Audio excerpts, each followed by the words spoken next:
Webinar started again. My name is Todd Tracy. I'm with In Alliance. This is an in-training webinar. It's entitled Playing Hide and Seek with Volunteers. Being Main Street communities, you all know that the importance of volunteers in order to see that projects come to fruition is very important. So we are going to be working through some these ideas tonight in the webinar. You have a couple of options in how that we can interact. One, you can speak over your microphone on your computer, or you can call in on the telephone. Just simply raise your hand and I will call on you. The one that we find that is used more often is just simply type in your question, and that causes your hand to be raised, and I will immediately call on you, and we'll repeat the question for everybody so that they can hear it, and then I'll answer it verbally over the webinar. You can do this throughout the evening's activity, or if you want to wait till the end, we definitely have a lengthy question answer section built in it at the end. This webinar will be recorded this evening, and it will be placed on the Illinois Main Street website under the Resources tab very soon. If you have questions after this webinar, please get in contact with me at the phone number 618-237-2407, and there's also my email in front of me. That contact information will also be available at the end of the presentation. So let's go ahead and get started. It seems like I'm duplicating myself here, but I guess you didn't hear me. One thing that I want for you to remember is that this is a presentation that is based very much on the grassroots ethic that is a part of the Illinois Main Street program. Bringing volunteers in to do the bulk of the work of the organization is definitely the epitome of that grassroots effort. In all practical purposes, the board members and the committee members themselves are in fact volunteers. So we're going to be talking about this and not only raising volunteers to help with the organization aspect, but also with specific projects. So they will be both and the same.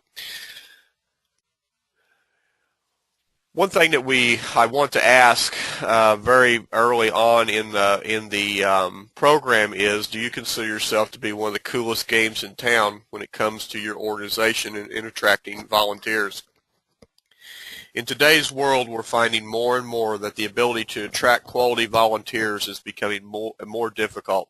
Our world is built upon a lot of opportunities right now, and there's a lot of exchanges that people have in a lot of different aspects of life. Not only is it family related and work related, but there's just a lot of other entertainment venues, as well as a lot of other aspects of life that many people are involved in, and that's can be in their church and the school systems with their children, as well as many other civic organizations and opportunities.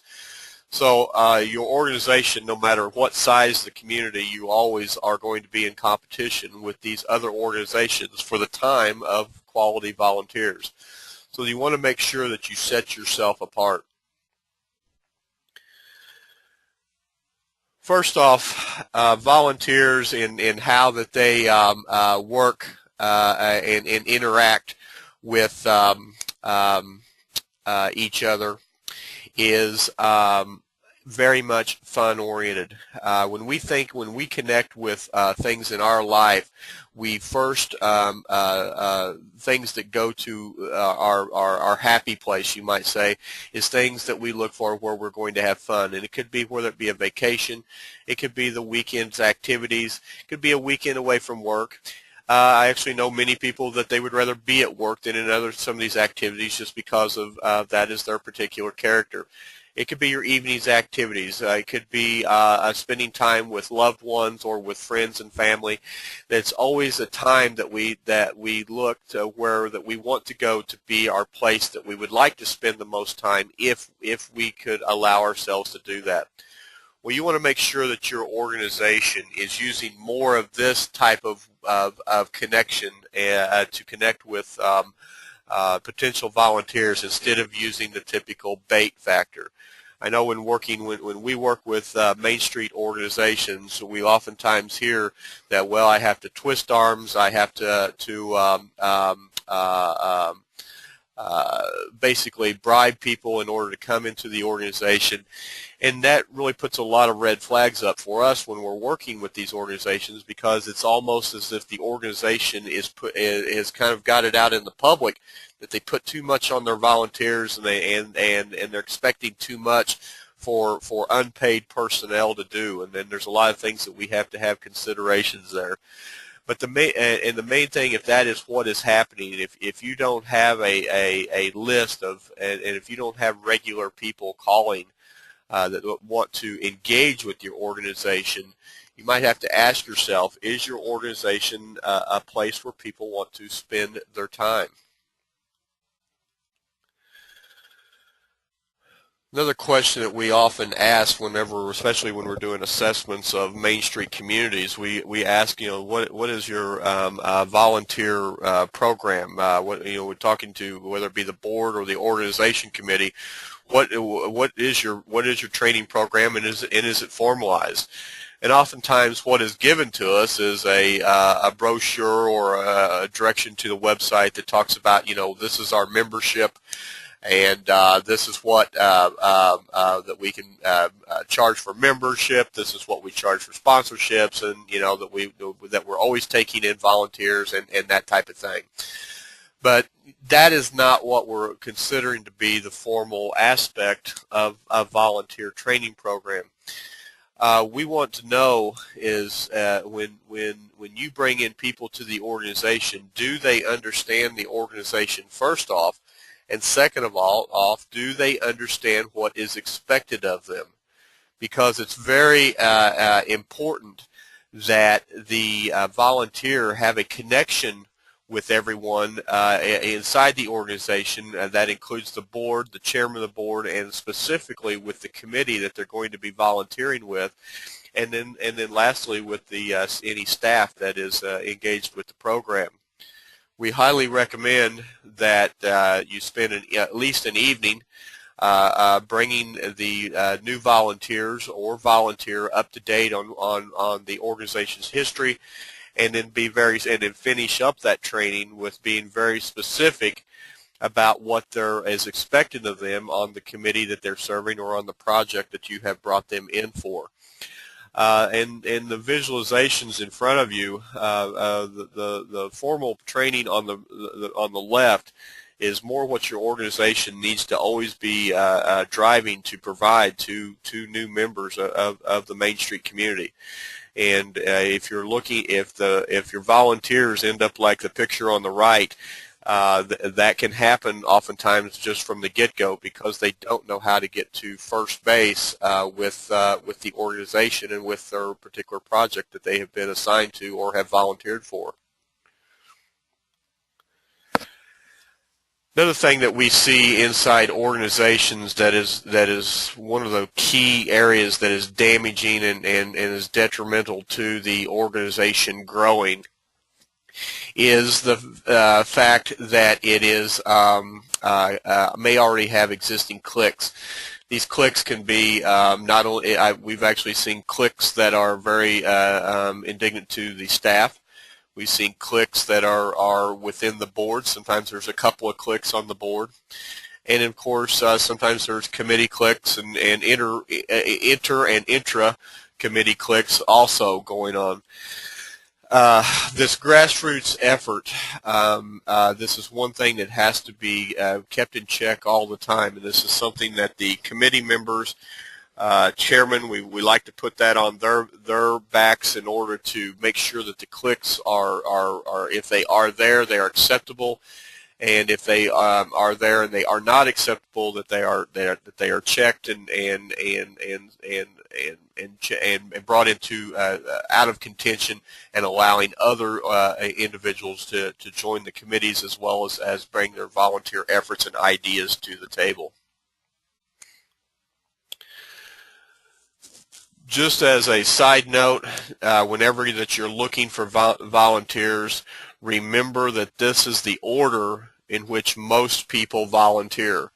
First and foremost, people want to get involved with your organization because they want to have fun. It's not that they just want to go to a party, because doing tasks and helping build an organization is quite fun and quite enjoyable and definitely very rewarding. So, but keep that in mind, that they want to be there. They don't want to come in order to fight city government. Oftentimes they don't want to come in and fight other organizations, and they don't want to have ill words with other people in the community, and they don't want to strike out at other retailers or whatever that might be in the community that could offer some strife to the organization.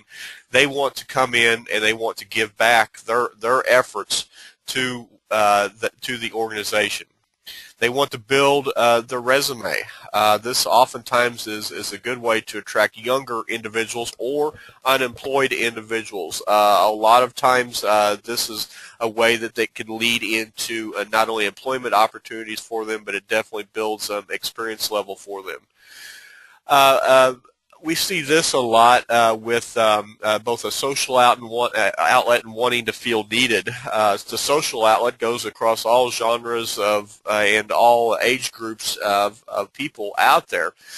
But the wanting to feel needed, we find that a lot specifically in maybe the retired age group of your community, and oftentimes the empty nesters will want to say, hey, you know, I've been raising my children all these years, and now I'd like to do something for myself and for my community and for this organization, and I feel like I have a lot to offer, and they want to feel needed.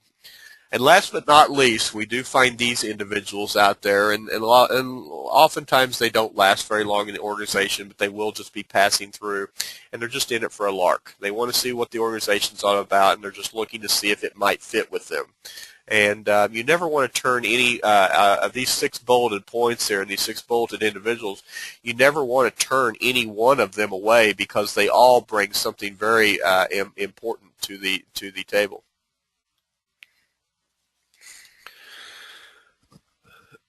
One thing that we hear a lot in Main Street organization is they're looking for volunteers, looking for volunteers, looking for volunteers, and that equals in most of our minds, as well as I'm sure it does in the volunteers' mind, it just equals to be a warm body. And bringing in warm bodies, of course, they do have their merit, and there are places for them, especially when they're very maybe like event oriented, and you're looking for volunteers to man a gate or take in tickets or different things like that. And even though there is a certain amount of skill level that even those jobs do require, the skill level's very much more broad in your community. It's able to find those individuals, at least if they're willing to commit the time.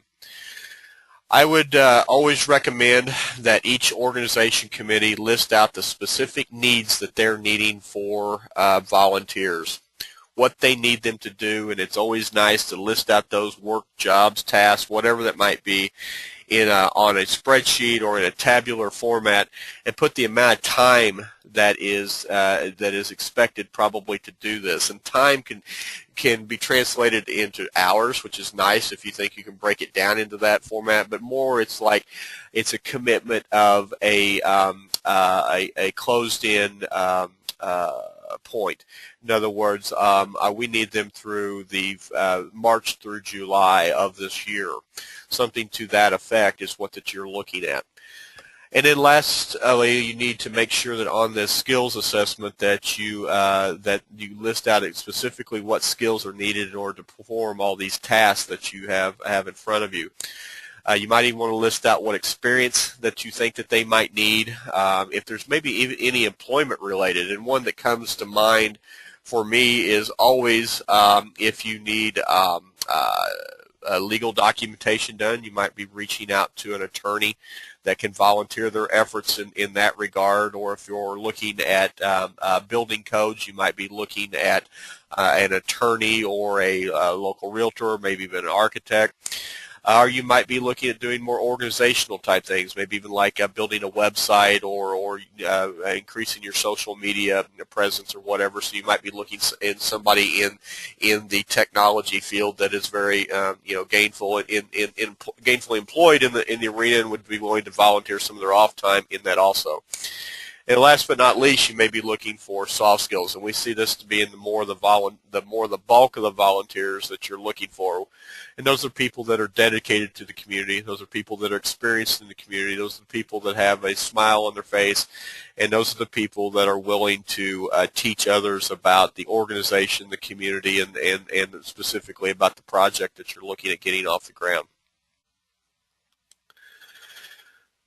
I'm going to go through very quickly here into 3 types of recruiting types that you might want to consider having.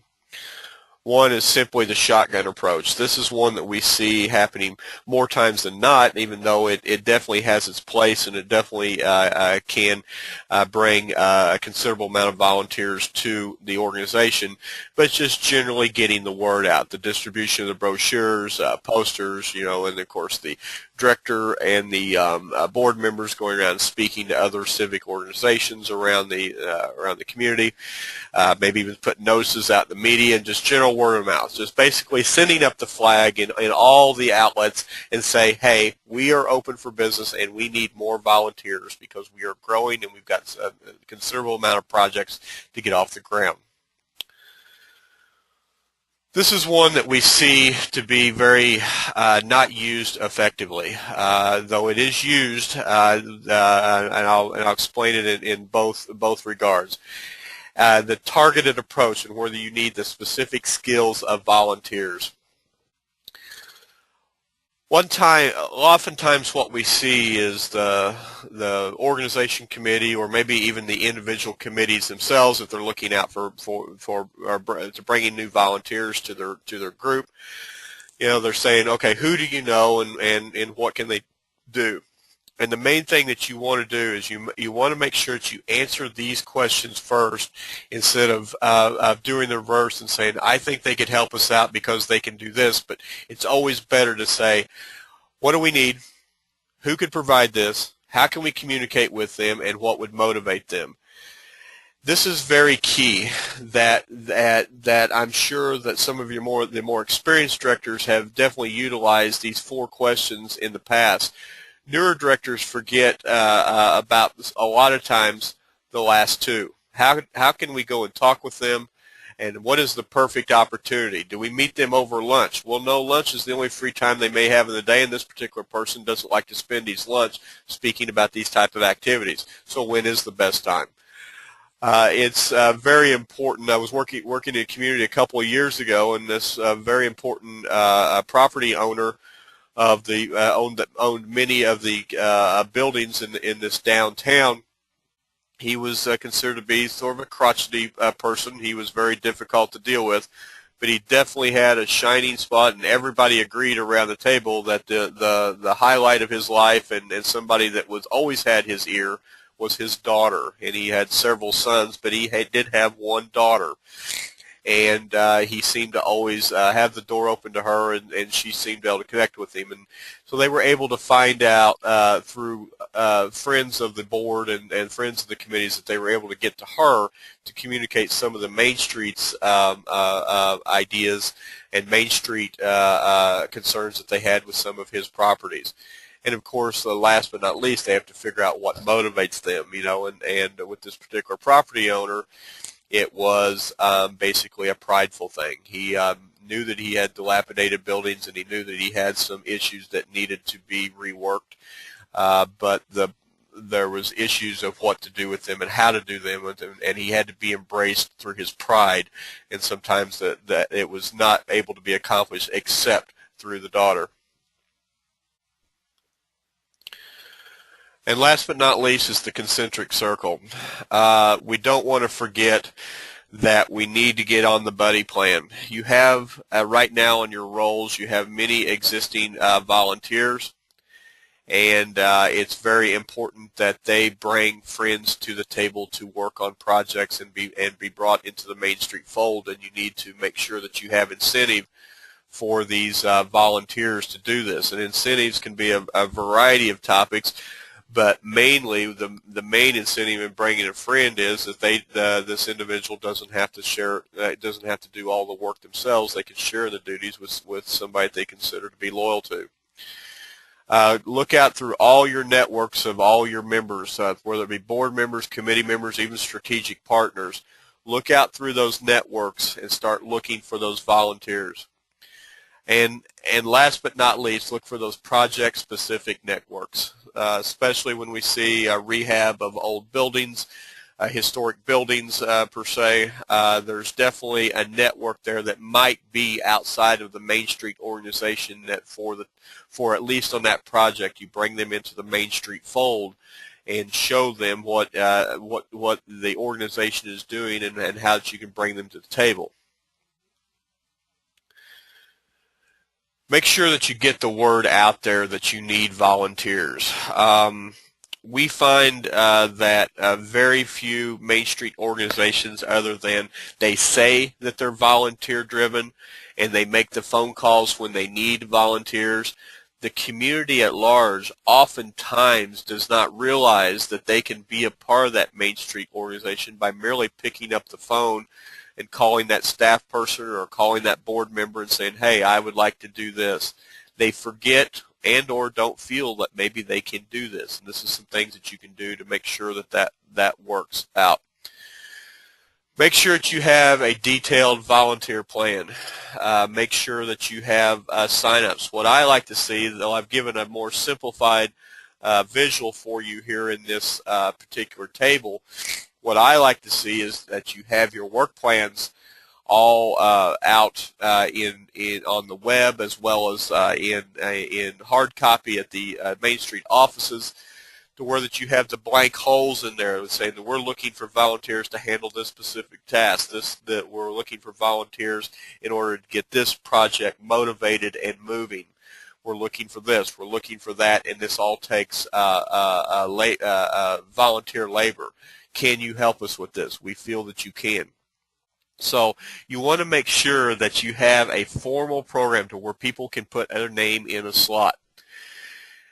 The times that we see the more per projects volunteers being attracted, of course, is when the time to host an event. Main Street communities seem to be very successful in when it's time hosting a festival of some type, of getting 25, 30, 40, 50, 60 people engaged in that particular festival to come to the table and do their job for the hour or the day or whatever. We encourage you, however, to bring as many of these individuals as you possibly can into the formal training structure so that they have a chance to get their questions answered, so that they have a chance to show that this is that you can show them that this is a very professional organization, that though this festival and though that this particular event is a part of the organization, we are much larger and we have a lot more on the table than just this festival, and we would like to get you involved in other aspects of this. You want to make sure that on this volunteer plan that you have a complete list of the number of volunteers that you need. And of course, this sign-up sheet can be for per project or it can be overall, however it works best for you in your organizational aspect. Make sure that you know the specific number of volunteers. So if you have to use that shotgun approach, if you're using the concentric circle approach, you are looking at yourself and saying, hey, we need 15 people in here by this date. And that makes it very specific. Instead of getting as many as you can, say we need 15. If there's anybody that needs those specific qualifications as in the targeted approach, make sure that those are on the list so that everybody that's in the recruitment process of volunteers has that readily available to them. Don't just do the concentric circle approach, which tends to be a very popular approach for bringing in new volunteers. I don't recommend that you hang banners out all year around town saying we are seeking volunteers for the Main Street program. Those banners continue. The longer they hang there, they will be forgotten and just basically not seen unless by a few newcomers. But the people that you're really targeting to bring into the volunteer base, they're going to forget about it. I recommend that a few times a year, a couple of times a year, at least once a year, that you do a volunteer recruitment campaign and make sure that banners get out around town, make sure that signs are put up in the windows of all the businesses, make sure your website front page is changed to "We are now taking volunteers and we need them for these specific jobs," and make sure that your website is linked to what these particular tasks are. And they don't have to be lengthy. They can be 2 and 3 sentences per task. They can be adjoined to the work plan, however you think best delivers the message. But have these jobs posted on your website. You will be surprised at who will pop up and say that we can help handle that for you. Do not forget about social media. We'll talk about this in just a second, but social media is one of the leading ways that you can attract new volunteers to your organization. And don't forget, and I really like to see this when board members do this, and especially not staff members, but I like to see when board members get out and they get on the agenda at various community groups and churches and other civic organizations, and they go out there and they talk about the organization, and they end with a sign-up sheet. Who will sign up for this? And it's a great way to pick up 2 to 3 volunteers per event, if not more. And lastly, do not forget to engage your news media. Put articles in your paper, and if you've got any TV broadcasts or radio broadcasts, say the Main Street organization needs volunteers. Do not be ashamed to do this. Do not feel like that it has anything to do with a lack of the organization's output at this particular time. The whole grassroots effort of a Main Street organization is constantly looking at replenishing the Main Street volunteer. Now let's talk briefly about the social media. While I'm talking, I encourage you to look at this particular Facebook post over on the right. Just to let you know, these two people were united, and at the end, and I think it's a very touchy-feely story, and I think it's very touching that the use of Facebook was able to take this next level. You want to make sure that you ask for followers, and this is not just on your Facebook page. If you have a Main Street Facebook page, yes, of course, post on there that you're going out for help, that you're needing volunteers, and you need to have all this work done in your particular program, and we need these volunteers.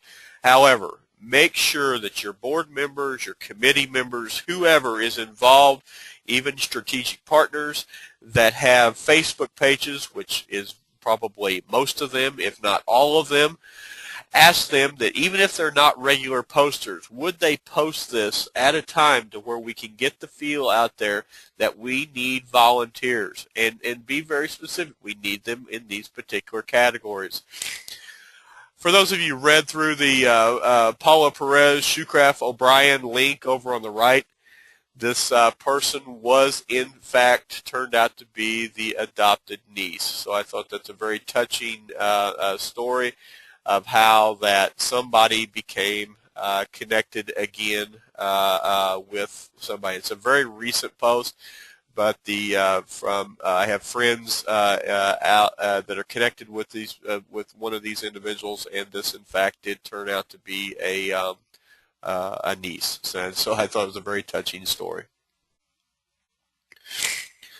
One thing that I see is very underutilized in the Facebook world is the Facebook group page. They were very popular back in 06, 07, 08, and they've kind of gone by the wayside. However, they have great resource ability for volunteers. It's a great place that committees can set up to talk more inclusive among themselves about information and keeping it off Facebook walls.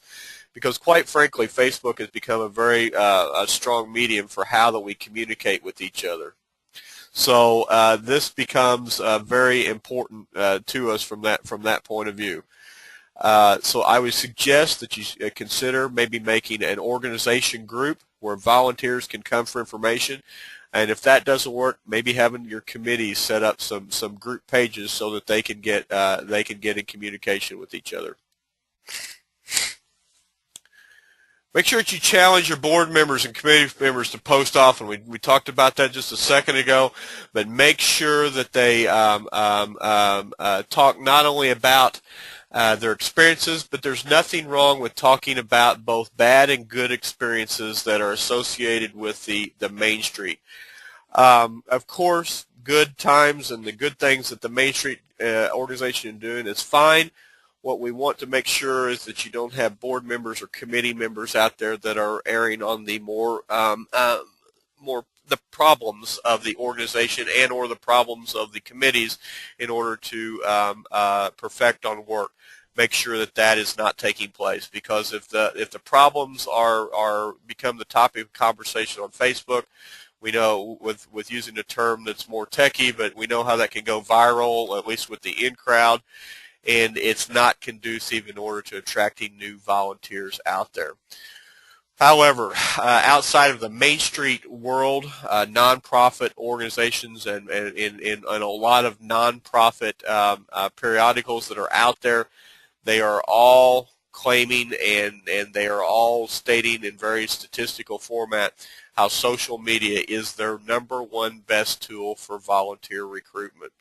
So just keep that in mind. And the reason I'm saying it outside the Main Street community is I have not seen a statistic specifically from the Main Street program that shows how social media is their #1 tool. However, looking at the other nonprofit organizations, they're quite related to the Main Street organization. I see that it can be yours also.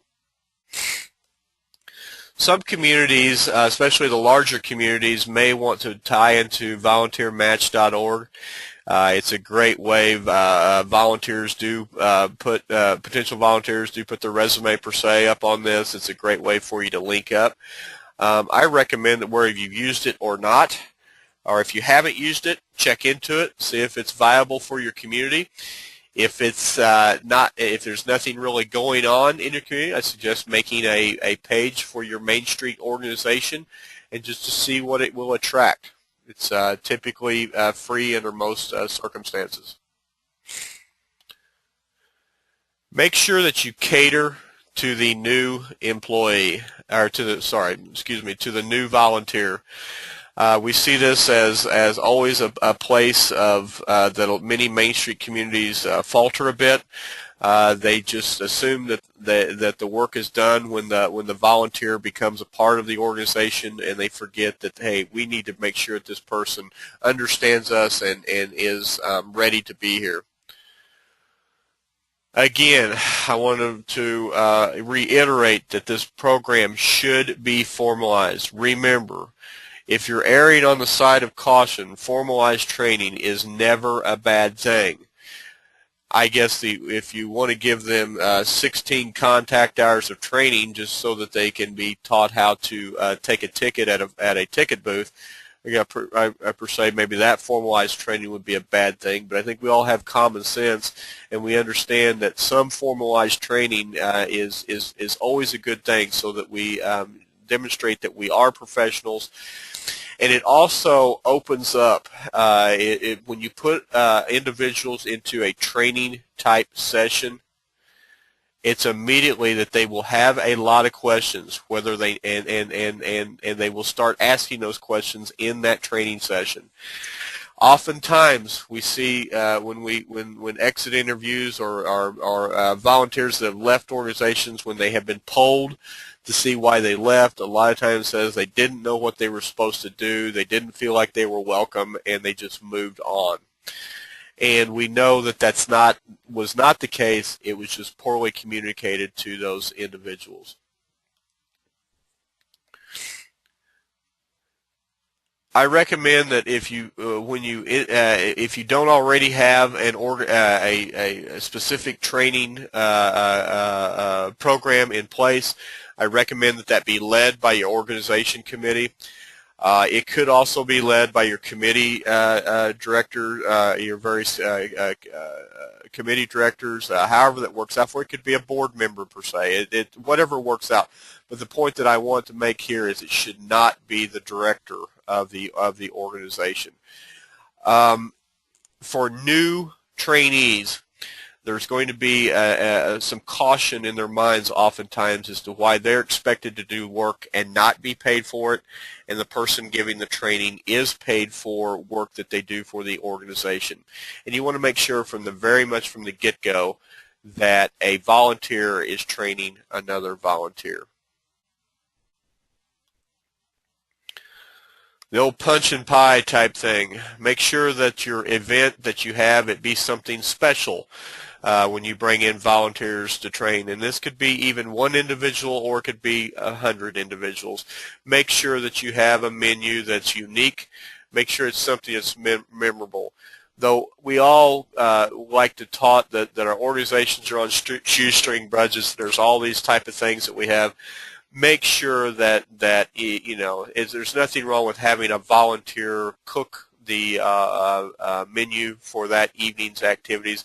Please try to veer away and stay away from just box pizza and sandwiches, because they want to feel like they're getting something special, and it's a very unique time for them to coming into the organization. To take this one step further, I recommend that when you do this volunteer training, that the organization engage with the new volunteers as though it were a first date. It's almost a point of excitement for both. The organization has new legs to it. The organization has new ideas possibly coming in. The organization has new energy coming in for each volunteer that comes in. That's very exciting, just as it would be on a first date. So you want to greet them as the old flirting type saying would say, is "you had me at hello." You want to come up with something to entertain them that evening, and that can be a variety of things, and I'll leave that up to you as to what you think might be entertaining for them in your particular community. After that evening's activity, make sure that you follow through with that date. And when you say you're going to call them back, call them back. And what I recommend is the following evening. If you have this on an evening, for say on a Tuesday evening, call them back on Wednesday night and say, do you have any questions? Is there anything that this organization can do for you? And when is the next time that we can get together, and what do you need from me right now?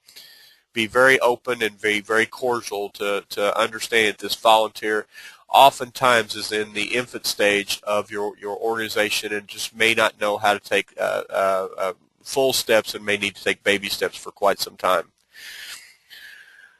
Make sure that for the first month that a volunteer comes into the organization, that they meet with a lot of your organization. And this can be much more informal. It does not need to be formal. The formal training is the only thing that you need to have that's more structured. From that point forward, you need to bring them into the Main Street family. Again, you're going from the first date to taking the relationship to the next level, so you get to meet the family now. So it's important that board members that haven't already met the individual, and other committee members, if they have to be on a committee, make sure that everybody has had a chance to meet with each other. And last but not least, ask to meet with the volunteers' friends, and maybe even their family if you've got to know them that well, so that basically invite them to any activities that you might have. If you happen to have a meeting that's going to be serving food, say, hey, tonight, won't you bring your spouse with you, or bring your kids with you, or bring your best friend. Whatever it might be, bring them into the fold, because it's not only a good handshake with you to them in order to introduce themselves to the organization, it's also a great way for you to possibly engage another volunteer.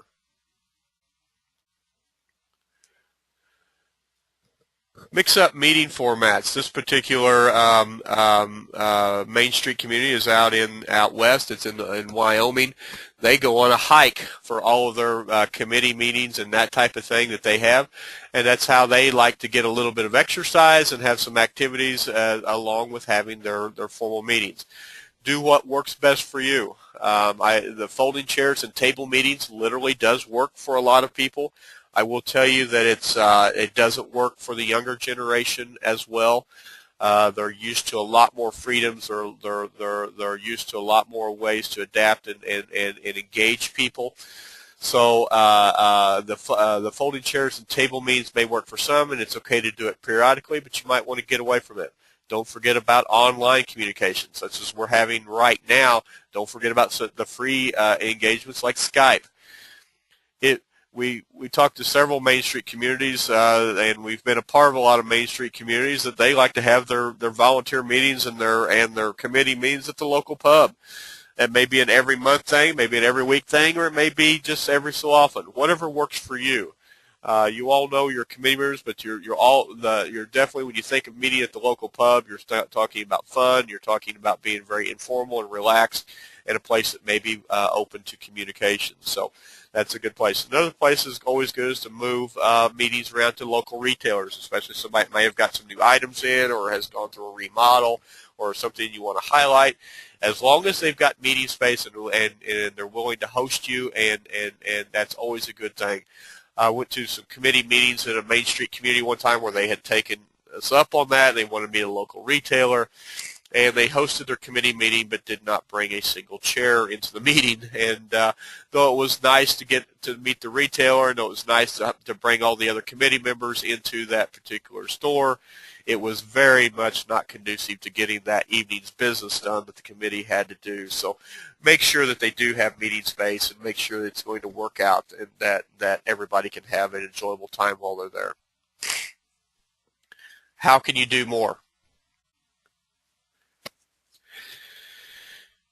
A lot of potential volunteers, they're gonna give you no, I don't have time, and basically just remember, if they say, I'm too busy, I've got this and I've got that, and it's not that they are too busy, it's just that they don't want to manage you into their priority list. Obviously, there's I'm sure family comes first with most individuals, and then friends would second, or work probably close to 1 and 2 at the top, and then friends after that, and then whatever their hobbies and activities that they're involved with surface up there. But there's nothing to say that you can't engage them for some time, and you're always wanting to remember the old sales pitch, folks. A no just means that they're saying maybe. A no that is saying, don't ever ask me again, I do not want to be a part of this organization, of course that means a no. But typically just a no, I don't have the time, no, it's just not for me, no, I can't, I'm too busy. That all just means to you as maybe, even though it doesn't mean it in your potential volunteer's mind at the time. Make sure that you put all of your uncommitted volunteers on a call list, and if they happen to have a particular characteristic, a particular reason that you want them to be a part of your committees or organizations or projects or whatever it might be, make sure that you have a note on it. And I recommend that you call them either once a month, every 6 weeks, something like that. If you feel you know them better than that, call them more often. I also recommend that the organization committee have this list in front of them at their regular meetings, so that they can be passing this around as to who has engaged and who hasn't, and maybe they can get out to find, as in my instance of my other example, that daughter with the crotchety property owner of the downtown. Maybe there is another connection that you could have in order to engage this person. It's another person that could communicate with them better. Make sure every board member and committee member has a story. Always, it's fun to bring these up from time to time as to how committee members got to be a part of the organization. They volunteered for this, they volunteered for that. I particularly, in my first Main Street committee role, I started out because I was looking at purchasing a business in the downtown in this particular community.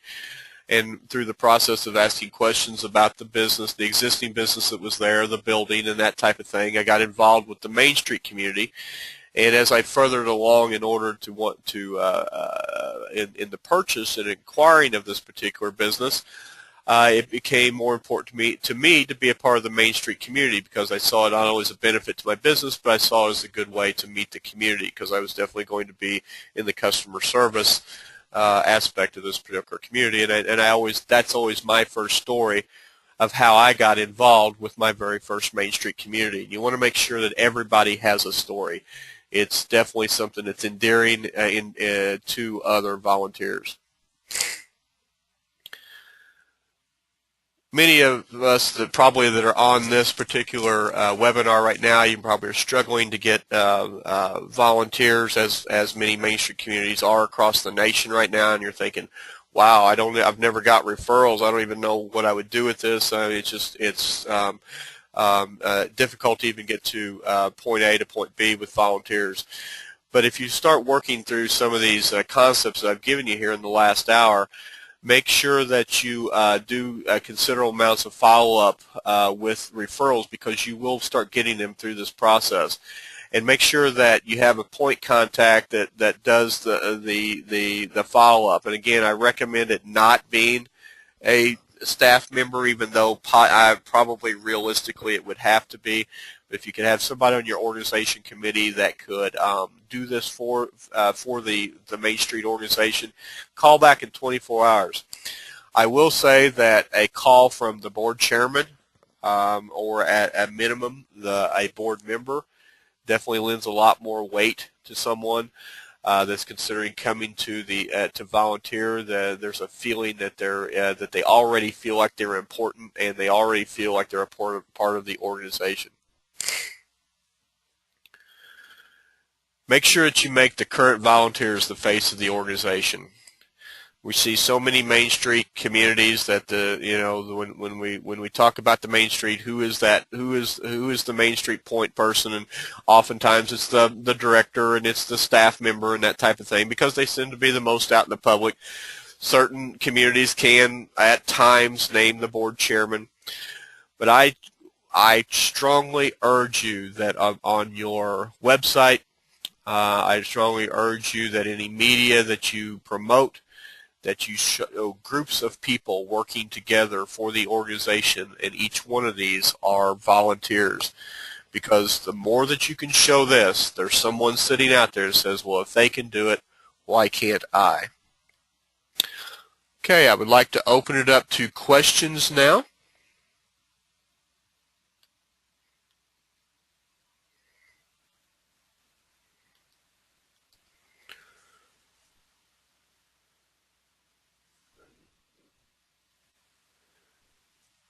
Okay, you have my contact information in front of me. Feel free to contact me after this webinar.